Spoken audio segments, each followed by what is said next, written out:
आज आपण आलेलो आहे छत्रपती संभाजीनगरमधील शिवना नदी, जी की छत्रपती संभाजीनगरमधून वाहणारी सगळ्यात मोठी नदी आहे। कन्नड मधून या नदीचा अजिंठा डोंगर रांगेतनं याचा नदीचा उगम होतो। आपण बघतोय शिवना नदीला मोठ्या प्रमाणात काल पूर आला होता। आपण बघतोय ती जी पाणी पातळी आहे ती जवळपास 80 वर पाणी आपल्याला ओढलं दिसतंय। 80 फुटापर्यंत पाणी असल्याचं आपल्याला बघायला मिळतंय। कालच्या ज्या पावसात पूर परिस्थिती निर्माण झाली होती छत्रपती संभाजीनगरमधील गंगापूर, वैजापूर आणि कन्नड तालुक्यामध्ये या नदीचा जो काही प्रवाह आहे त्या नदीकाठच्या गावाचं मोठ्या प्रमाणात नुकसान झाल्याचं आपल्याला बघायला मिळालं। आपण आता सध्या लासूर गावामध्ये आहे। पाठीमागे आपण बघू शकतो दक्षायनी देवीचं मंदिर आहे। या मंदिर परिसरामध्ये सुद्धा पाण्याने वेढा दिल्याचं आणि लासूर गावामध्ये मोठ्या प्रमाणात शेतकऱ्यांचं नुकसान झाल्याचं आपल्याला बघायला मिळत आहे। आपण बघतोय या नदीकाठच्या आजचा हा जो प्रवाह आहे थोडंसं पाणी कमी झालेलं आहे। काल पाऊस बंद असल्यामुळे थोडंसं कमी झाल्यामुळे आज थोडीशी पूर परिस्थिती निवळल्याचे आपल्याला बघायला मिळत आहे।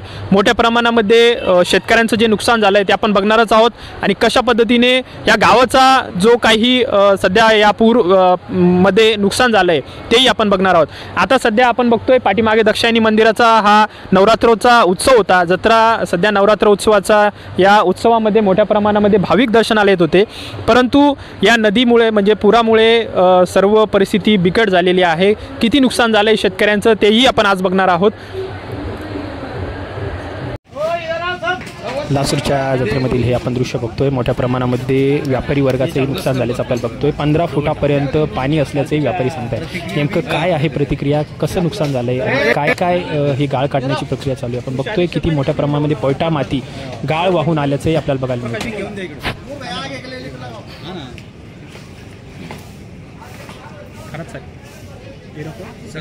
आपण लासूरच्या मंदिरामध्ये आलेलो आहे। लासूरच्या मंदिरामध्ये जत्रेचा सध्या नवरात्राचा उत्सव होता। अनेक ग्रामीण भागातील जे काही रोजगार आणि शेतकरी होते त्यांनी स्वतःच्या दुकानं कुठंतरी व्यापारी वर्गांनी दुकानं पण लावल्यानंतर जे नुकसान झालेलं आहे आता आपण बघतोय चिखलामध्ये मोठ्या प्रमाणात त्यांचं नुकसान झालेलं आहे। आपल्यासोबत व्यापारी आहेत, शेतकरी आहेत आणि शेतकऱ्यांनी सुद्धा दुकानं म्हणजे कर्ज काढून दुकानं कुठंतरी व्यावसायिक बनण्याचं स्वप्न त्यांनी बघितलं होतं, तेही लावलेलं बघितलं आपण। त्यांचं काय काय नुकसान झालं आहे तेही जाणून घेणार आहोत। आपल्यासोबत दुकानदार आहेत, काय सांगाल? काल मोठ्या प्रमाणात नुकसान झालं आमचं। काल सकाळी पाठी अशा अचानकमध्ये पाणी आलं, कमसे कम मंदिरामध्ये अर्ध्या मंदिरापर्यंत पाणी होतं। रात्री पाठी 2 वाजेपासून पाऊस चालू झाला।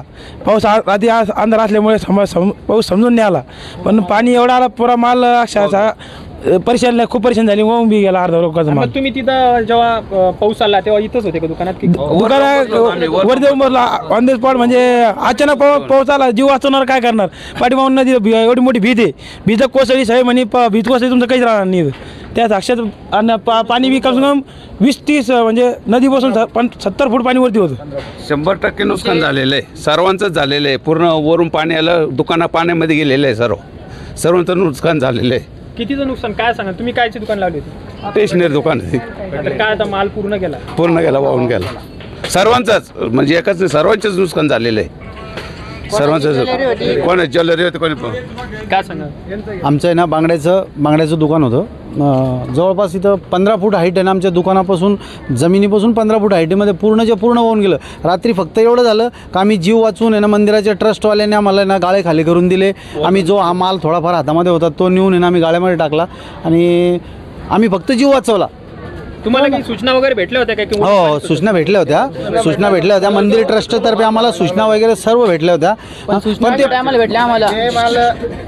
सूचना भेटल्यानंतर काय झालं का दुकान गुंडाळण्यासाठी 1-1.5 तास पाहिजे, त्याच्यामध्ये झाला अर्धा तासामध्ये इतकं पाणी आलं का धडकन आहे ना आमच्या दुकानाच्या जवळपास आहे ना दुकानाला 15-15, 18-18, 12-12 फीट पाणी आलं आणि आम्हाला नाविलाज असतो काय झालं की जीव वाचून आम्हाला आहे ना ट्रस्टीने आम्हाला गाळे वगैरे खोलून दिले। जो थोडाफार माल आमच्या हातामध्ये आला आम्ही तो टाकला तिथं नेऊन बाकी वाहून गेला। आहे ना आमच्या दुकानात आहे ना तर ज्वेलरीचं माल होतं पूर्ण।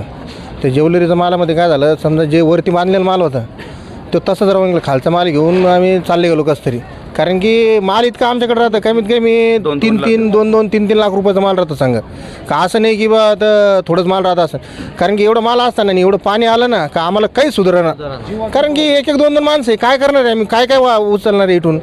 असं एवढं अवकळ झालं आमच्यावाले। काल पालकमंत्री तहसीलदारांनी भेट दिली होती, त्यांनी काही सांगितलं? काय कोणीच नाही येतो साहेब, आमच्याकडे कोण येणार आहे? हो, आमच्याकडे गरीब लोकांकडे कोणी नाही येत, गरीब आहे आम्ही, म्हणजे एवढे पैसेवाले नाही राहत आम्ही. कसं आहे उसने पासने इकडून तिकडून पैसे जमा करतो व्याजानं, तर करून आम्हाला करावं लागत आहे. कारण की हे जे व्यापारी वर्ग आहे ना एवढं म्हणजे पैसेवाले नाही राहत, कारण की इकडून तिकडून आणावं लागत आम्हाला. पोट भरू धंदे आमच्यावाले. आम्हाला काय म्हणजे शेत्याने पोत्याने काहीच नाही आमच्याकडं.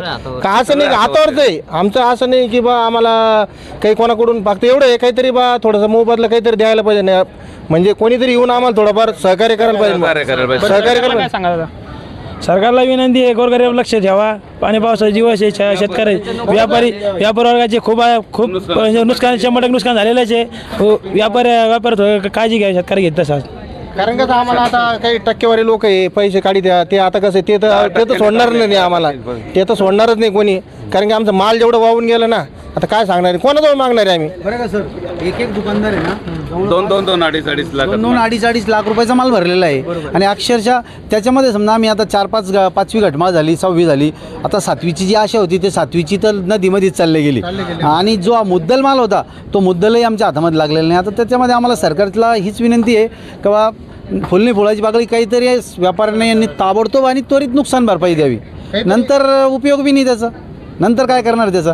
12 गावचे 12 व्यापारी आहे, कोणाला तुम्ही बोलवशाल, कुठं यशान काय यशान, जे चोर आहे ना तेच नुकसान भरपाई घेऊन जाईन आणि जो मेन व्यापारी वर्ग आहे का तोच राहून जाईल. आता हे स्टेशनचे आहे, तर हे वैरागडचे आहे, तर हे गाजगावचे आहे, काही कन्नडचे आहे, यांना कुठून बोलवणार आहे, कसे बोलवणार आहे? माझ्या हातात जर पडलं तर मीच एकटा पळून जाईन, यांना कशाला बोलवलं मी?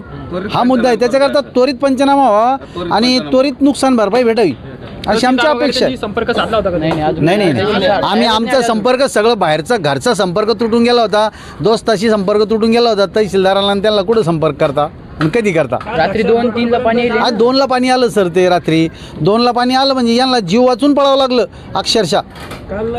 काल दुपारी 2 वाजेपर्यंत आम्ही 3 वाजेपर्यंत जागे होतो. 2 वाजेपर्यंत आम्हाला खायला काहीच नव्हतं. साक्षात आम्हाला मंदिरात ट्रस्ट होते, त्यांनी पोहे करून आणले. 2 वाजता आम्ही पोहे नाश्ता केला. करून केव्हा संपर्क होणार? आम्हाला हायरोडला जायला रस्ता नाही, पण एक पुढे गावात चौकून पाणी होतं, जाणार कुठं व्यापारी वर्ग? पालकमंत्री काल आले होते, मग त्यांनी कुठे भेट दिली? पालकमंत्री मंदिरात दिली, मंदिरात भेट देणार ते चालले गेले. हे जे व्यापारी आहे ना, जे कटलेरी धंदेवाले, जे जेवलेरी धंदेवाले, हे जे आहे ना, यांना कोणीच म्हणजे विचार नाही करीत. यांचं कोणी विचार नाही करीत, हे आहे का गेले का काय, यांचं काय आहे काय नाही, कोणी काय. गरीब लोकांकडे कोणी नाही पाहतो. गरीब लोक, गरीब हे जे आहे ना, हे जे वर्ग आहे ना, लय म्हणजे लय परिस्थिती गरीब राहते आमच्यावाली. व्यापारी वर्गाचं जो आहे ना, पालकमंत्री साहेबाचं